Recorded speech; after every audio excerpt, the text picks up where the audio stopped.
बिस्मिल्लाहिर्रहमानिर्रहीम। अज़ीज़ तलबा व तालिबात, अस्सलामु अलैकुम। मैं हूं आपका chemistry teacher Ehsan Afroz, class नहम केमिस्ट्री, बाब नंबर 2।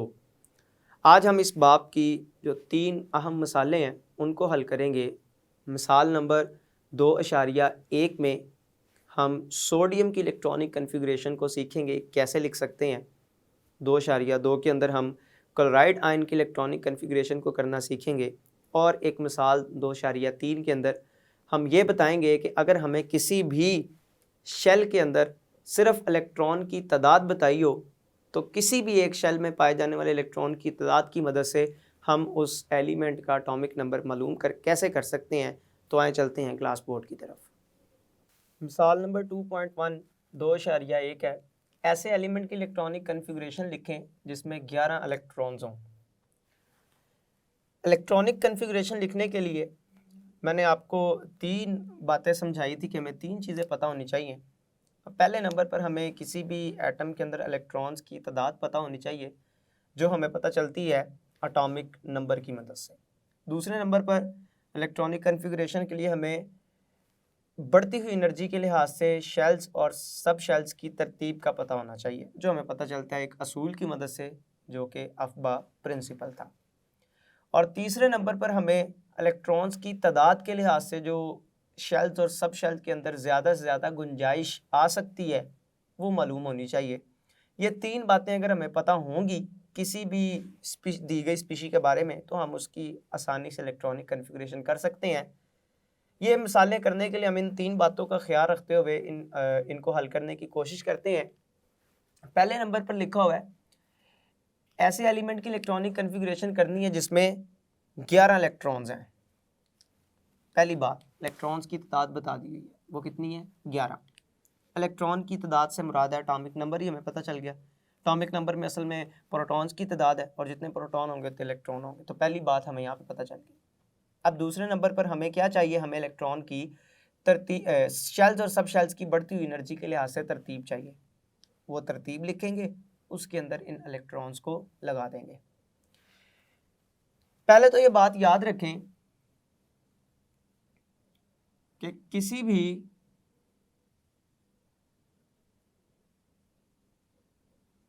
एटम के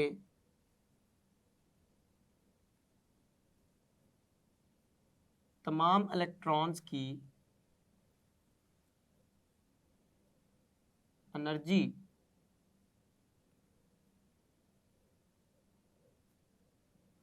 यकसां नहीं होती।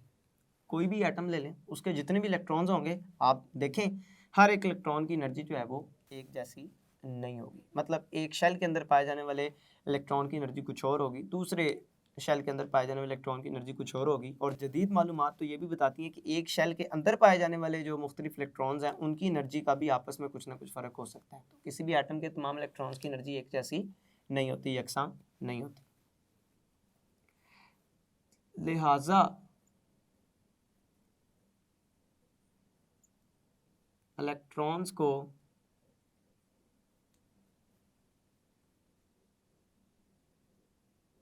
उनकी बढ़ती हुई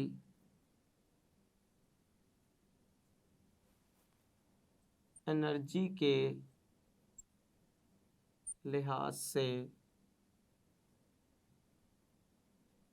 तरतीब दिया जाता है। तो हमेशा जिनकी एनर्जी सबसे थोड़ी होगी उनको पहले, फिर उसके बाद उससे ज़्यादा एनर्जी वाले, फिर उसके बाद उससे ज़्यादा एनर्जी वाले इलेक्ट्रॉन्स को इसी तरतीब के साथ हम लिखते हैं। मैं बात कर रहा हूँ कि ऐसे एलिमेंट की कन्फिग्रेशन करनी है जिसमें 11 इलेक्ट्रॉन्स हों। तो ज़रा इसकी तरतीब बना लेते हैं। मैं जानता हूँ कि सबसे पहले जो इलेक्ट्रॉन है वो पहले शेल के अंदर ही दाखिल होगा जिसकी एनर्जी सबसे कम है। तो मैं इधर लिखता हूँ पहला शेल कौन सा? के शेल। अगर के शेल की एनर्जी की बात करें तो सबसे कम एनर्जी अगर इलेक्ट्रॉन की गुंजाइश की बात करें तो सिर्फ लिख सकते हैं सिर्फ 2 इलेक्ट्रॉन्स की गुंजाइश। दूसरे शेल की बात करते हैं। दूसरा शेल एल शेल, दूसरा शेल एल शेल के शेल से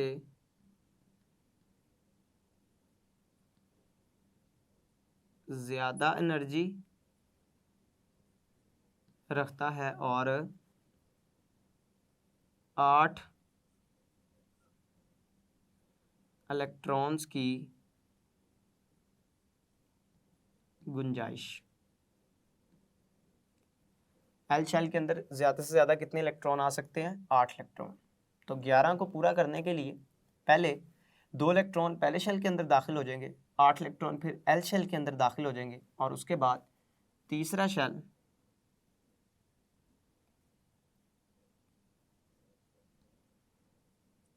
एम शेल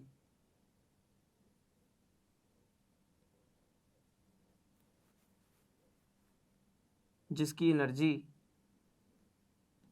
एल शेल से ज़्यादा होती है,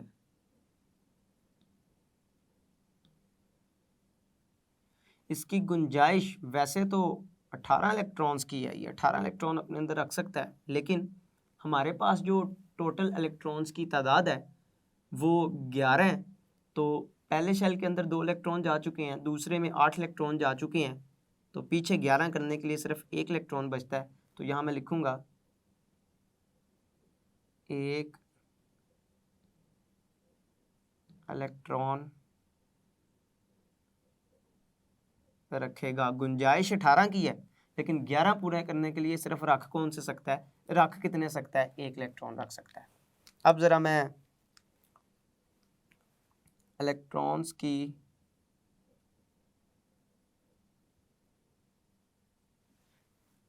तरतीब को अगर ज़ाहिर कर दूं तो इलेक्ट्रॉन की तरतीब को मुख्तलिफ एनर्जी लेवल्स के अंदर कुछ इस तरह से लिखा जा सकता है कि पहले के शेल, फिर एल, फिर एम। के शेल के अंदर कितने इलेक्ट्रॉन? 2, एल के अंदर 8 और एम के अंदर 1 इलेक्ट्रॉन। और अगर मैं इलेक्ट्रॉनिक कन्फिग्रेशन लिखूं तो इलेक्ट्रॉनिक कन्फिग्रेशन क्या आएगी?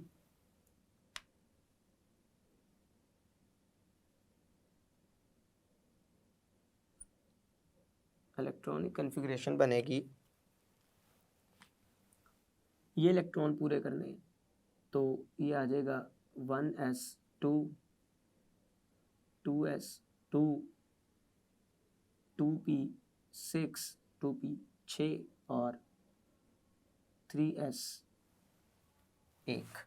तो ये इस तरह से 11 इलेक्ट्रॉन्स हमारे पास पूरे हो जाएंगे। ये इस एलिमेंट की इलेक्ट्रॉनिक कन्फिग्रेशन होगी। हम जानते हैं पहले शेल में सिर्फ एस सब शेल है जिसमें 2 इलेक्ट्रॉन आ सकते हैं, दूसरे शेल में एस भी होता है, पी भी होता है, एस में 2, पी में 6, तीसरे शेल में सिर्फ एस है जिसमें वैसे तो 2 इलेक्ट्रॉन आ सकते हैं लेकिन एस के अंदर, जबकि हमारे पास बाकी बच एक गया है वो एस के अंदर इस तरह से आ जाएगा। ये मैंने बढ़ती हुई एनर्जी के लिहाज से तरतीब देकर इलेक्ट्रॉनिक कन्फिग्रेशन लिखती है ऐसे एलिमेंट की जिसका एटॉमिक नंबर 11 है, यानी कि उसके अंदर इलेक्ट्रॉन की तादाद 11 है। अगर मैं इसी को डायग्राम की मदद से इधर जाहिर करूँ तो ये न्यूक्लियस और न्यूक्लियस के बाहर ये मुख्तलिफ शेल, पहला शेल के, दूसरा शेल एल और तीसरा शेल एम।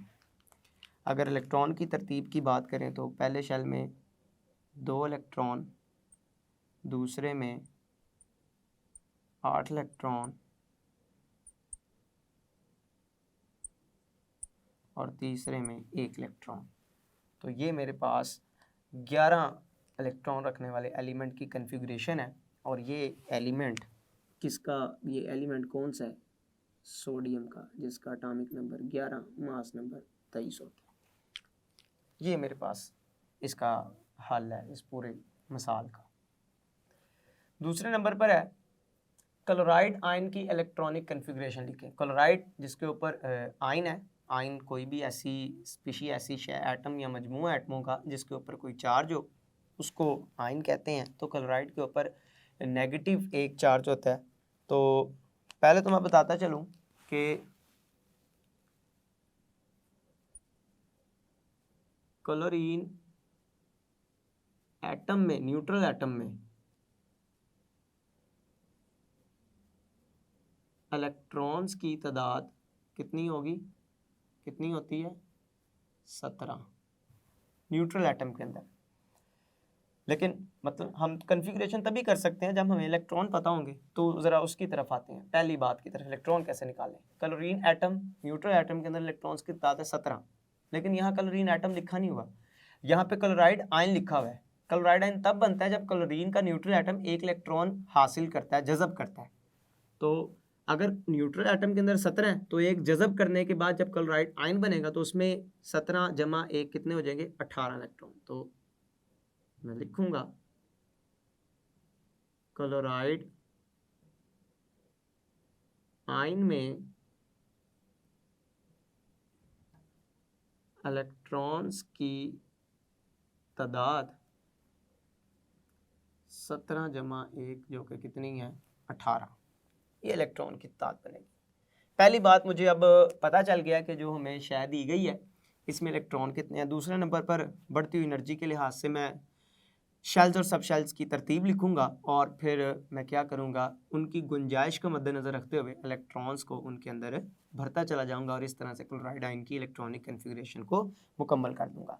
तो अगर मैं इसकी कन्फिग्रेशन लिखता हूँ,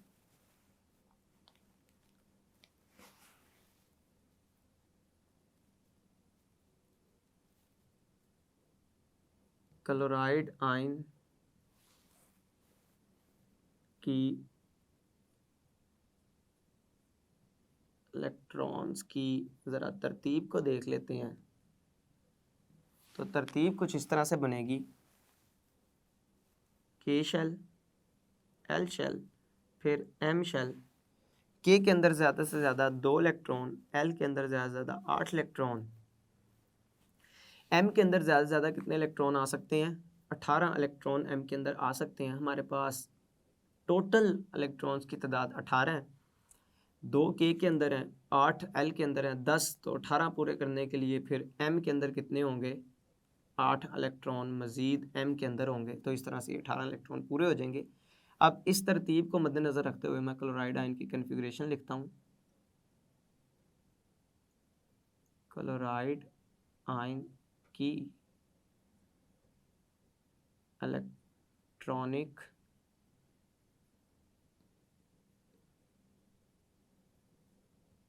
कन्फिग्रेशन तो किस तरह से लिखी जाएगी, तो लिख लेते हैं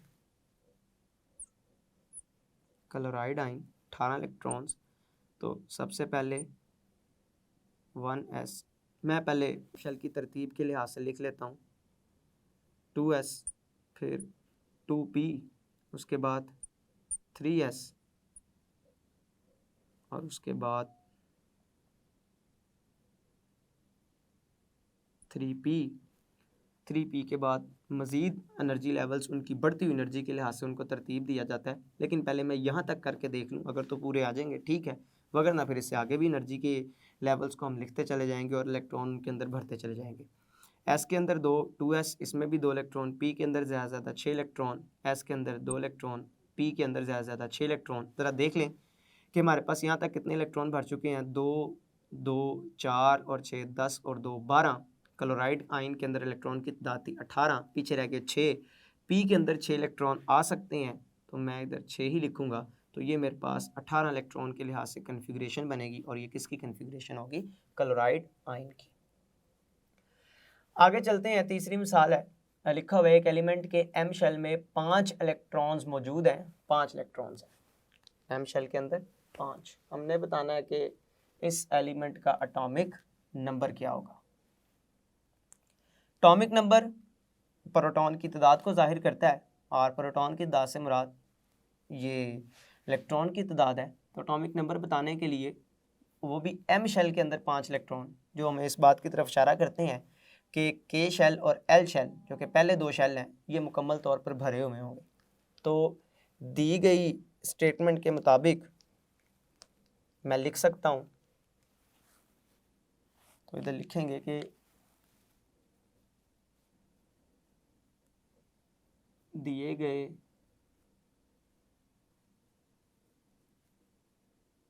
डाटा के मुताबिक एलिमेंट का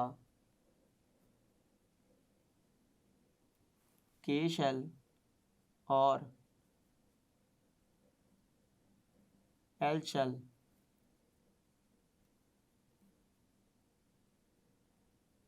मुकम्मल होगा और एम शेल में इलेक्ट्रॉन की तादाद 5 है। तो ज़रा इलेक्ट्रॉन्स की तरतीब देख लेते हैं। एलिमेंट के अंदर क्या होगी, इलेक्ट्रॉन्स की तरतीब। मैंने कहा 3 शेल्स हैं जिसके अंदर तकसीम किया हुआ है के, एल और एम। अब चूंकि उसने कहा कि एम शेल के अंदर कितने इलेक्ट्रॉन्स होंगे, एम शेल के अंदर इलेक्ट्रॉन की तादाद होगी 5, मतलब इससे पीछे वाले इलेक्ट्रॉन मुकम्मल होंगे, ये भरे हुए होंगे। एल के अंदर ज़्यादा से ज़्यादा कितने इलेक्ट्रॉन आ सकते हैं, 8, जबकि के अंदर ज़्यादा से ज़्यादा कितने इलेक्ट्रॉन आ सकते हैं, 2। एम के अंदर कितने हैं, 5। तो जब मैं इनको जमा करूँगा आपस में तो ये मेरे पास इस एलिमेंट के अंदर इलेक्ट्रॉन ये मेरे पास इस एलिमेंट का क्या निकलेगा, एटॉमिक नंबर हासिल होगा। तो मैं लिखूँगा यहाँ पे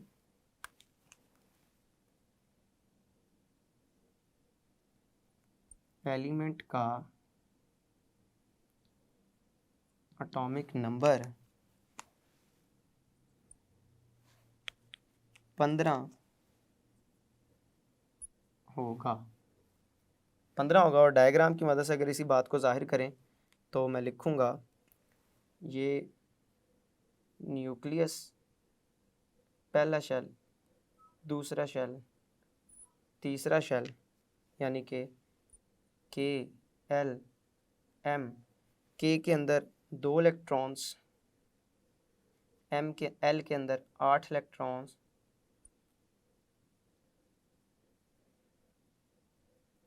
और एम के अंदर 5 इलेक्ट्रॉन्स मौजूद होंगे।